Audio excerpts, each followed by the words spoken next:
It says 4-day work week brings no loss of productivity. Companies in experiment says. So New York Times posted this. Most of the companies participating in a 4-day work week pilot program in Britain said they had seen no loss of productivity during the experiment, and in some cases had seen a significant improvement, according to a survey of participants published on Wednesday. Nearly halfway into the 6-month trial, in which employees at 73 companies get a paid day off weekly, 35 of the 41 companies that responded to a survey said they were likely or extremely likely to consider continuing the 4-day work week beyond the end of the trial in late November. It says all but 2 of the 41 companies said productivity was either the same or had improved. Remarkably, 6 companies said productivity has significantly improved. Some leaders of companies in the trial said the 4-day work week had given employees more time to exercise, cook, spend time with their families, and take up hobbies, boosting their well being and making them more energized and productive when they were on the clock.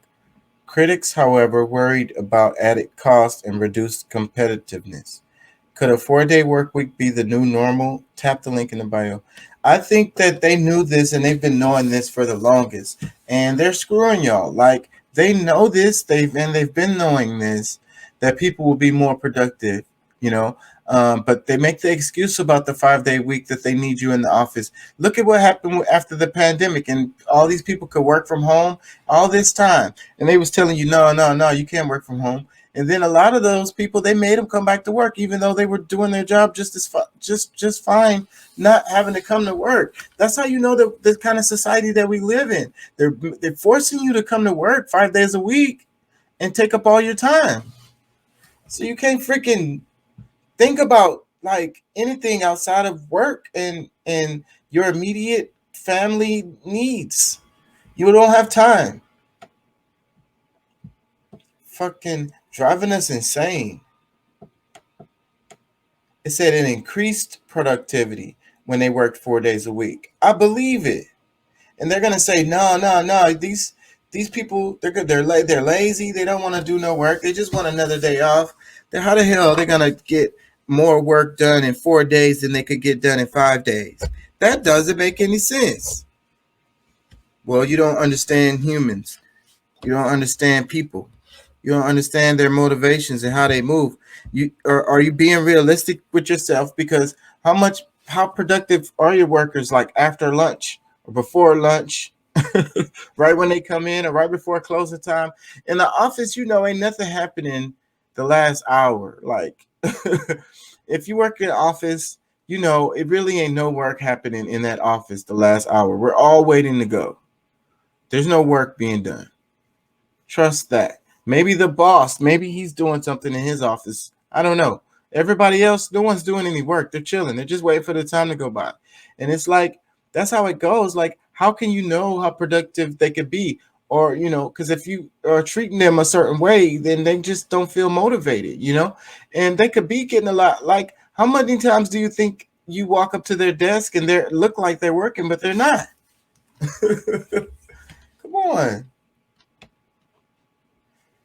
Let me read some comments. New York Times posted this comment. It says, "We'll be applying to work companies with 4-day work weeks." Exactly. That'll be another thing. So then they want, that's a recruiting tool. So they talking about competitiveness. Well, shoot, all the people gonna want to work for these companies and not yours. So you're gonna be not have no people. How about that? And they probably gonna be overproducing. Gonna crush y'all. That's what's going to force them to get on board with this. Let me read some more. It says, yes, with Flex, WFH plus 2 days at location, I believe real human interaction is key. Yeah, I agree. I think that coming into the office at least once a week, maybe once a month, shit. A couple times a month, I don't know. I don't think they need to come in the office that often, but every now and then, yes. Those group meetings are very useful. Let me read another comment. It says, when we went to 4-day work week, it was a game changer. Everyone was happier and stuff got done. Another comment says, inshallah.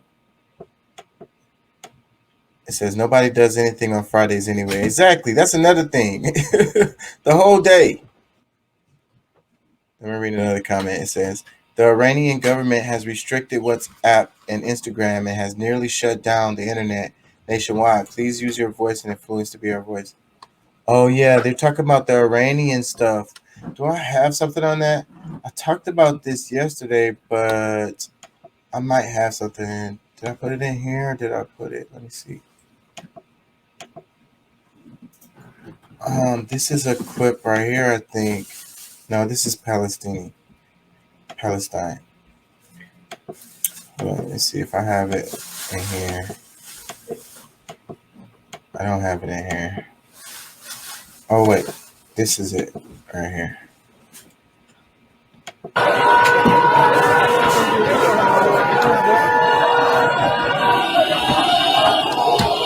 And so it says more protests in Tehran tonight. Going crazy. And it started when they killed that lady in custody, the morality police, because she didn't have her hijab on properly. They beat her up and she died in their custody. And now the people are marching in the streets.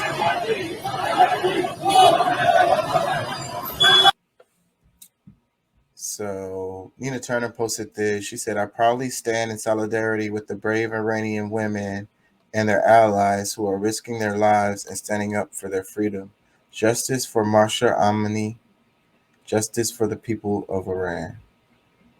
A collective pushback coming to the street, and these iconic images, as you said, basically saying that enough is enough and that they're fed up with this mandatory dress code that's being forced on them. We see images of women throwing their scarves in the fire, which in the past you would see women take off the scarf, and then when the police was around, they would put it back on. When you throw it in the fire, the scarf is gone. It can't be retrieved. So it's an enough is enough show of defiance. Also, cutting the hair is a sign of grieving, is a sign of anger. So grieving for Mahsa Amini, showing that they want to take control of their own bodies, their own dignity, their rights. And it's just incredible, the bravery of the young generation. These are women in their 20s, university students, and major universities in Iran are also protesting. And they're really risking their lives because we also see very violent crackdown on security forces shooting at protesters. And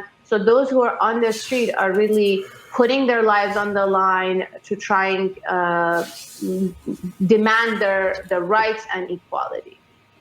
There's also a very strong... I'm willing to bet that a lot of us would, in the States would look at this and say, oh, that's just insane, right? But the morality police and all of this. But I feel like the same thing could happen here, and then it would just make sense to you because you would agree with them. It's like kind of like what's happening with abortion right now, because it's like, okay, well, whatever. It's like, they need to be more conservative. They need to be more careful with their bodies. They need to make better decisions, type of thing. So then it's kind of like the same thing if you really try to understand it, as far as them telling them that they have to wear their hijabs and make sure their hair is covered and so forth and so on. And then, I come from Muslim, I understand, and I totally sympathize with it, and I in some ways I kind of agree with it too. But still, at the same time, forcing these people to do this is crazy. And then you're gonna get out of control when you got like morality police. You got people running around making sure that they do it. Now that's all the way out of control, all the way out of control. So what do you think's gonna happen? You're gonna have people in the streets. You're gonna have fires burning. You can't do this to people, forever. At some point, it's gonna snap. This was I covered some of this yesterday or the day before or whatever, so I'm feeling some kind of way, and I be watching videos, and I don't know what I know I've watched this video, but I don't know if I shared any of this on the show already. That sucks.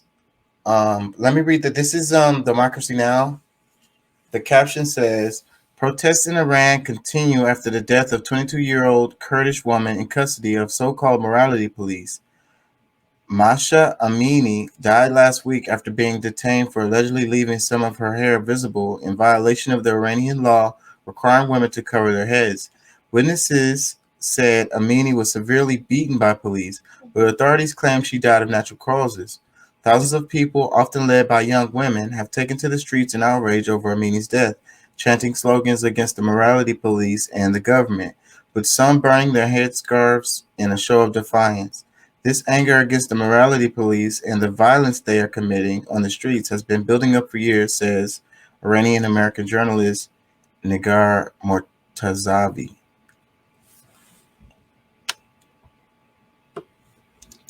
Yeah, I don't want to stay on this long. I'm going to move on, but let me read a couple comments. It says, love that there are men and boys out there protesting and standing in solidarity with those brave women and girls.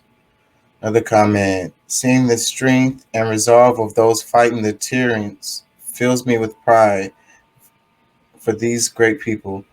My heart is with you, the tyrants.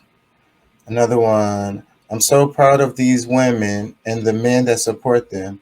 This actually brings tears to my eyes. Blows my mind that it's 2022 and this is a thing still. It's no wonder that many protests are coming from educational establishments. They don't want an educated public nowhere. And if you have a totalitarian state, they don't want an educated public. No.